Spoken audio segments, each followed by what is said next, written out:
Back to news. Mancherial జిల్లా జైపూర్లోని Singareni thermal power ప్లాంట్కు ఒడిశా నుంచి నైనీ కోల్ మైన్స్ బొగ్గు చేరుకుంది. సింగరేణి సంస్థ ఒడిశా రాష్ట్రంలో ప్రతిష్టాత్మకంగా ప్రారంభించిన నూతన బొగ్గు గని నుంచి ఉత్పత్తి అయిన తొలి విడత బొగ్గు ఇవాళ ఎన్టీపీసీకి చేరుకోవడంతో ప్లాంట్ వర్గాల్లో హర్షం వ్యక్తమైంది.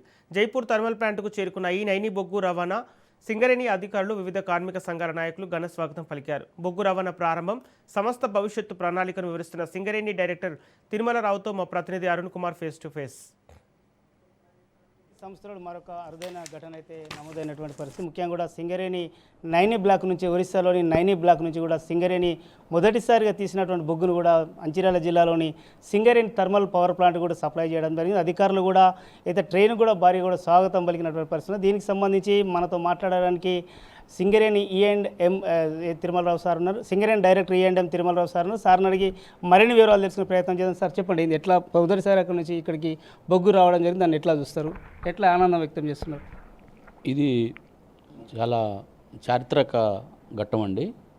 ఎందుకంటే ఇది నైనీ బొగ్గు బ్లాక్ ఏదవుతుందో అది 2015లో సింగరేణికి అలాట్మెంట్ జరిగింది. మరి అప్పటి నుంచి కూడా ఏదైతే అనుమతులు ఉంటాయో మనకు ఉత్పత్తికి కావచ్చు, రవాణాకు కావచ్చు, ఆ అనుమతులన్నీ కూడా తీసుకోవడానికి ఇంత అంటే మనకు రాష్ట్ర ప్రభుత్వం సహకారంతో, ఇటు ఒరిస్సా ప్రభుత్వం సహకారంతో, కేంద్ర ప్రభుత్వ సహకారంతో ఇవన్నీ చేసుకోవడానికి ఒక 10 సంవత్సరాలు పట్టింది. సో ఈ రోజున ఆ కళ మేము ఏదైతే బ్లాక్ అలాట్మెంట్ అయిందో ఈ సింగరేణి థర్మల్ పవర్ ప్లాంట్కే అది అలాట్మెంట్ అయింది మనకు క్యాప్టివ్ కన్జంప్షన్ కింద. సో ఈ సందర్భంలో మరి ఈ రోజున మేము ఎప్పటి నుంచో కళలో ఉన్నటువంటి ఆ యొక్క ఇది ఈరోజు సాకారం అయింది. సో కాబట్టి మాకు చాలా సంతోషంగా ఉందండి. కాబట్టి ఇది చారిత్రక ఘట్టమే అనుకొని చెప్పుకోవాలి. ఎందుకంటే ఇన్ని సంవత్సరాలకు మా కోరిక నెరవేరింది. ఇది సింగరేణికి ఎంతో దోహదపడుతుంది.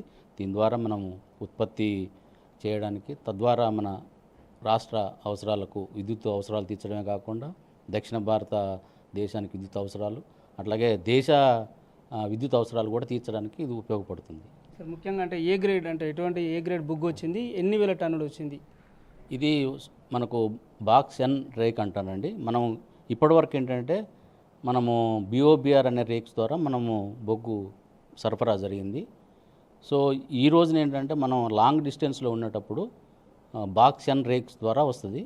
సో ఇందులో సుమారుగా 4000 టన్నులు మనకు ఒక రేక్ ద్వారా 4000 టన్నులు సరఫరా అవుతుంది ఒక రేక్. సార్ ఎప్పుడెప్పుడు అంటే ఇప్పుడు మొదటిసారి ఇప్పుడు వచ్చింది, మళ్ళీ ఎప్పుడు వచ్చే అవకాశం ఉంది, ఎట్లా దాన్ని అంటే ఇట్లా ఇది చేయబడుతుంది? ఈ రోజున మళ్ళొక రేక్కి ఆల్రెడీ ఇండెంట్ ఇచ్చాము. అది అక్కడ మళ్ళీ లోడింగ్ కార్యక్రమం మళ్ళీ స్టార్ట్ అయింది. సో ఫస్ట్ రేక్ కాబట్టి మాకు కొంత ఆలస్యం అయింది. రూటు ఒకసారి క్లియర్ అయిపోయాక మాకు ఇంకా అది త్వరగా రావడానికి అవకాశం ఉంది. ఫస్ట్ రేక్ అయితే మనకు 4 రోజుల తర్వాత రావడం జరిగింది, కానీ రెండో రేక్ కూడా ఆల్రెడీ ఈ రోజున లోడ్ అవుతుందని చెప్పేసి అక్కడ మా అధికారులు చెప్పడం జరిగింది.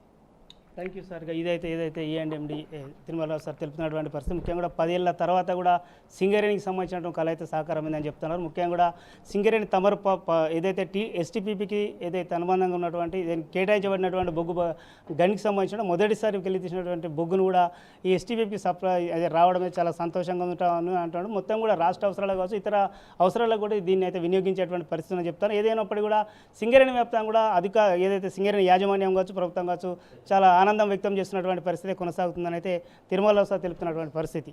Camera person Srinivas, Arun Kumar, Raj news, STPP Mancherial జిల్లా.